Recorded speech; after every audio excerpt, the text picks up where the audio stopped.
eu já tive 2 cinturões originais do UFC dentro da minha casa. E eu não podia contar isso pra ninguém. Então, como de costume, tava trabalhando no leilão de Viracopos, identifiquei 2 cinturões do UFC. E aí eu fui visitar essa mercadoria e verifiquei ela presencialmente e vi que possivelmente eles eram originais. Mas para confirmar, eu precisava saber a origem, né? Foi aí então que eu pedi para ver a caixa do produto, onde lá tinha uma invoice que falava que os cinturões tinham sido enviados de Las Vegas, da empresa Azufa. A Azufa, na época, era a empresa que era detentora dos direitos do UFC. Então isso aumentou a probabilidade desse cinturão ser original, né? E nessa época eu fazia faculdade em São Paulo e na minha classe tinha um rapaz que fazia parte da empresa que organizava o UFC no Brasil. E aí ele me passou o telefone do presidente do UFC do Brasil. Eu fiz uma ligação para ele e combinei a data que ele conseguiria visitar o cinturão presencialmente. E ele me informou que ia falar com o Minotauro para ele fazer essa visita junto, porque o Minotauro na época ele era embaixador do UFC no Brasil. Então chegou no aeroporto o Minotauro e o presidente do UFC do Brasil. O Minotauro desceu do carro, me deu a mão assim, falou: "Nossa, cara, você é grande". Eu falei: "Pô,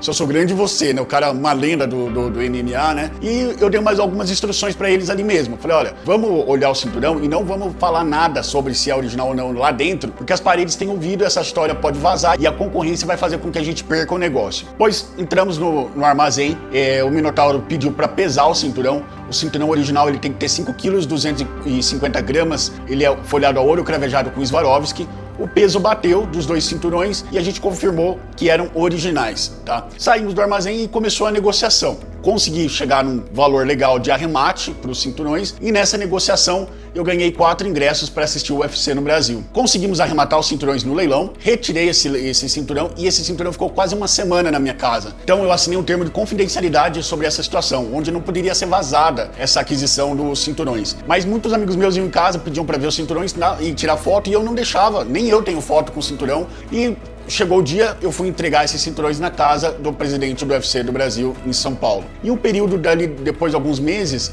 chegou o dia de eu retirar os 4 ingressos no escritório do UFC em São Paulo. A luta principal desse UFC foi Amanda Nunes contra Raquel Pennington, se não me engano. Essa história é uma das histórias mais marcantes no leilão pra mim, porque une 2 coisas que eu adoro muito: o esporte, que eu sou entusiasta de esporte, de lutas, e o leilão, que é o meu trabalho, onde eu ganho dinheiro, onde eu vivo disso. Essa história é só uma pequena parte da minha trajetória como empreendedor. Se você quer entender como eu comecei, como eu entrei no mundo dos leilões e como qualquer pessoa pode começar do zero, eu vou fazer um evento online gratuito explicando tudo. Comenta grupo aqui embaixo que eu te envio o link do grupo VIP.